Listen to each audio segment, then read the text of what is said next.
Hi friends, welcome to Do Food channel. இன்னைக்கு இந்த வீடியோல ரொம்பவே அருமையான பிரெட் எக் உப்மா எப்படி பண்ணலாம்னு தான் फ्रेंड्स பார்க்க போறோம். இப்போ வாங்க இந்த ரெசிபி பண்றதுக்கு என்னென்ன பொருட்கள் தேவைன்னு பார்க்கலாம்.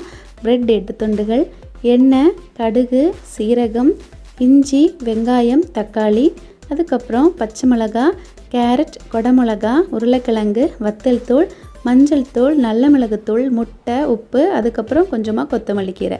இப்போ வாங்க இந்த ரெசிபி எப்படி பண்ணலாம்னு பார்க்கலாம். ஃபர்ஸ்ட் ஒரு தோசைக்கல் அல்லது தவாவை சூடு பண்ணிக்கோங்க.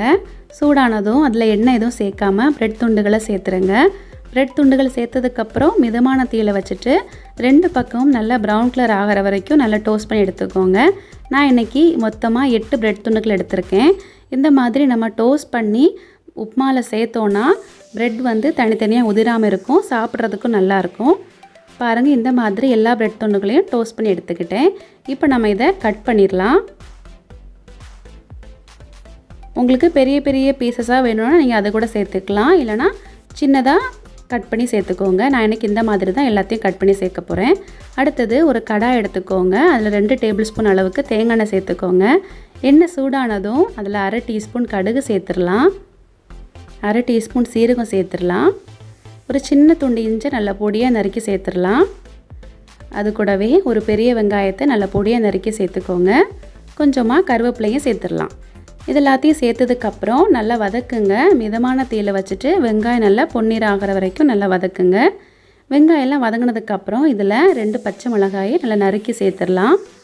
அது கூடவே ஒரு சின்ன சைஸ் உருளைக்கிழங்கையும் நல்லா பொடியாக நறுக்கி சேர்த்துக்கோங்க.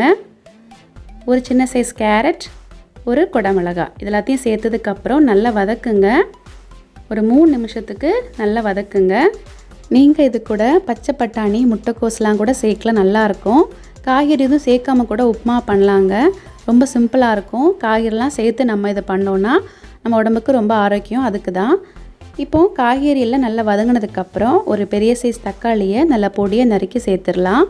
இது ஜஸ்ட் ஒரு புளிப்பு சுவைக்காக தான். சேர்த்துட்டு நல்லா வதக்குங்க. அதுக்கப்புறம் இதுக்கு தேவையான அளவு உப்பு சேர்த்துடலாம். உப்பு சேர்த்துட்டு நல்லா கலந்து விடுங்க.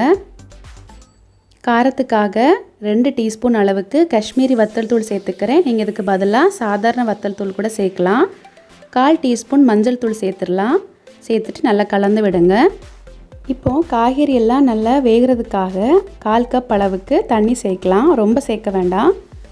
தண்ணி சேர்த்துட்டு நல்லா கலந்து விடுங்க. மிதமான தீயில வச்சுட்டு 5 நிமிஷம் இந்த காய்கறி இப்படியே வேக விடுங்க. இப்போ பாருங்கள், காய்கறியெல்லாம் நல்லா வெந்திருக்கு, தண்ணியெல்லாம் நல்லா வற்றிருக்கு. இப்போ நம்ம டோஸ்ட் பண்ணி நறுக்கி எடுத்துக்கிட்ட பிரெட் துண்டுகள் எல்லாம் அதில் சேர்த்துடலாம்.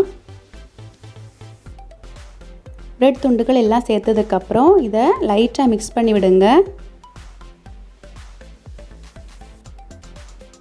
இந்த மாதிரி லைட்டாக மிக்ஸ் பண்ணதுக்கப்புறம் இதில் கொஞ்சமாக எண்ணெய் சேர்த்துடலாம்.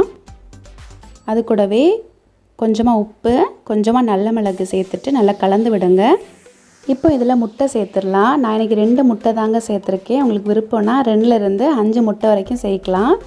முட்டை சேர்த்ததுக்கப்புறம் இது லைட்டாக வரட்டி எடுங்க. இந்த மாதிரி வரட்டி எடுத்ததுக்கப்புறம் அந்த பிரெட் துண்டுகள் கூட இது நல்லா கலந்து விடுங்க. முட்டையும் பிரெட் துண்டுகளும் நல்லா மிக்ஸ் ஆகணும். பாருங்கள், இந்த அளவுக்கு நல்லா மிக்ஸ் பண்ணி எடுத்துக்கோங்க. அவ்வளோதாங்க. இப்போ ஸ்டவ்வை ஆஃப் பண்ணிடலாம். கொஞ்சமாக கொத்தமல்லி கீரை போட்டு கார்னிஷ் பண்ணிக்கோங்க. ரொம்பவே சுவையான பிரெட் எக் உப்மா ரெடி ஆயிடுச்சு. இந்த ரெசிபி நீங்கள் கண்டிப்பாக ட்ரை பண்ணி பாருங்கள். ட்ரை பண்ணி பார்த்துட்டு உங்களோட ஃபீட்பேக்கை கமெண்ட் பாக்ஸில் கொடுங்க. Thank you friends.